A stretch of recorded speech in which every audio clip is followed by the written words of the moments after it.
So the evidence is clear. The United States' support of Israel is immense. But is it excessive? Well, perhaps it is, but perhaps it's warranted. Perhaps we support Israel to this extent because they, in turn, provide us with great benefits of our own. Only after examining these alleged benefits can we determine if our support is appropriate. The rationale for supporting Israel mainly falls into two camps: moral and strategic. Let's first review the strategic consequences of our alliance with Israel. The case I find most agreeable for Israel's strategic value to the United States is that they helped us project power and influence during the Cold War.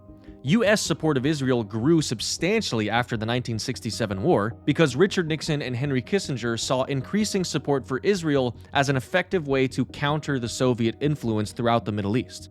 The military alliance of Israel and the United States proved to be very powerful in an era where power was persuasion. Israel's intelligence agencies provided the United States with valuable information about the Soviets and its client states over the decades, and Israel's military strength depleted Soviet resources as they rearmed their Arab allies. This contributed to tangible geopolitical victories like in the 70s, when Egypt shifted its loyalty from the Soviets to the United States. A reasonable case could be made that our alliance with Israel is a lingering remnant of Cold War-era foreign policy. But this argument doesn't explain the degree of our support to Israel, both because the benefits themselves are not strong enough to warrant the $500 billion we've given them, but also because there is a less charitable interpretation of Israel's net benefit during the Cold War.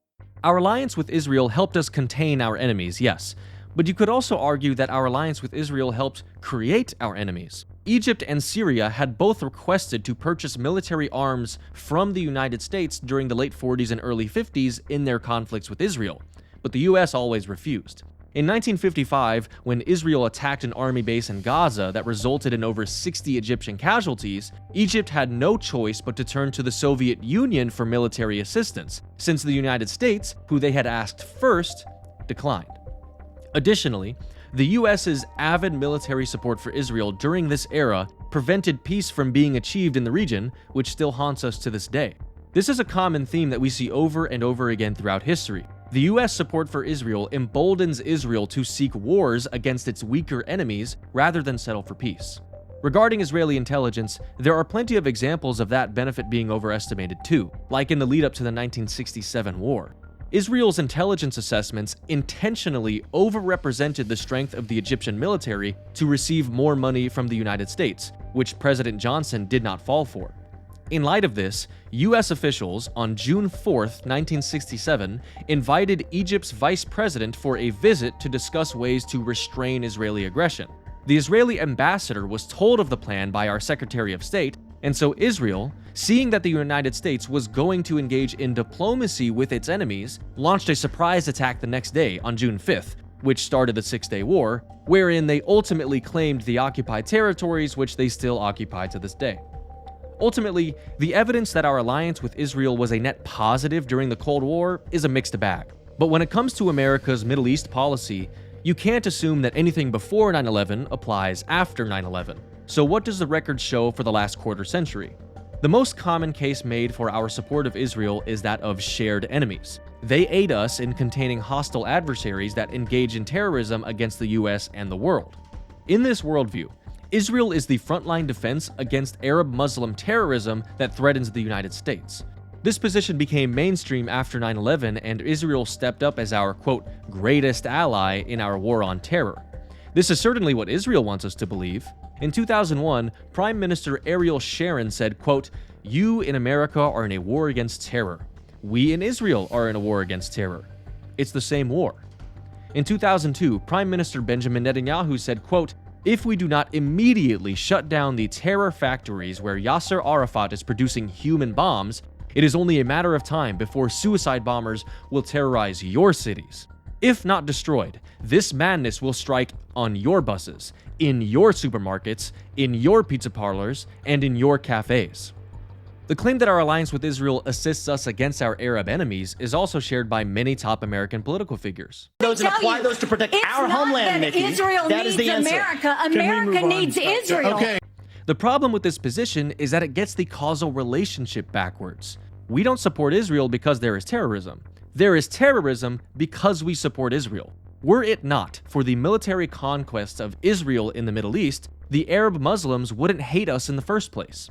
Sayyid Muhammad Hussein Fadlallah, spiritual leader of Hezbollah, said in 2002, quote, "I believe that America bears responsibility for all of Israel. America is a hypocritical nation, for it gives solid support and lethal weapons to the Israelis, but gives the Arabs and Palestinians only words." Ramzi Youssef, the mastermind of the first attack on the World Trade Center in 1993, said in private that he felt guilty for causing US deaths, but that his remorse was overridden by his desperation to stop the killing of Arabs by Israeli troops, and he believed that bombing American targets was the only way to cause change. He also said that he truly believed his actions had been rational and logical in pursuit of a change in US policy toward Israel. Even Osama bin Laden falls into this category. After 9/11, bin Laden's mother said, quote, "In his teenage years, he was the same nice kid, but he was more concerned, sad, and frustrated about the situation in Palestine in particular, and the Arab and Muslim world in general." Before 9/11, bin Laden criticized America's relationship with Israel numerous times, dating all the way back to 1996 in his legal declaration titled Declaration of War Against the Americans Occupying the Land of the Two Holy Places, where he said that blood is being spilled in Palestine and Iraq because of the, quote, American-Israeli conspiracy. In 1997, he told a CNN reporter, quote, "We declared jihad against the US government because the US government has committed acts that are extremely unjust, hideous, and criminal through its support of Israeli occupation of the land of the Prophet's journey. And we believe the US is directly responsible for those who were killed in Palestine, Lebanon, and Iraq." But it isn't just the Islamic extremists that we are causing to hate America. It's the average Arab people too. According to polling done by the ACW and ACRPS after October 7th, the majority of Arabs believe that the most important contributing factor to the current conflict is US military and political support. 59 have become certain that no peace can be established in Israel. 60% say that they follow the news about the conflict every day. 82% believe that the US media is biased in favor of Israel. 94% disapproved of the US foreign policy position towards the conflict, and 51% said that the greatest threat to peace in the region is not Israel, who came in second, but the United States. The point is, any terrorist threat the US faces from the Middle East is motivated by our support of Israel. So to say that Israel is our partner in our war on terror ignores the fact that that very partnership started the terror. In the same week that I write this script, the US has begun bombing the Houthis in Yemen for attacking cargo ships in the Red Sea. Why are they attacking ships in the Red Sea? Because those ships supply goods to Israel, and Israel is mass murdering the Palestinians because its big brother, the United States, allows it to. All of this is to say that the benefits that Israel provides the United States are not nearly great enough to merit the support that we give it. But what if it's a coincidence? Geopolitics can be a tricky thing to predict. Maybe at the time, the evidence suggested that Israel was a great ally to have, and things just didn't work out. You can't necessarily blame anyone for that or accuse anyone of malice.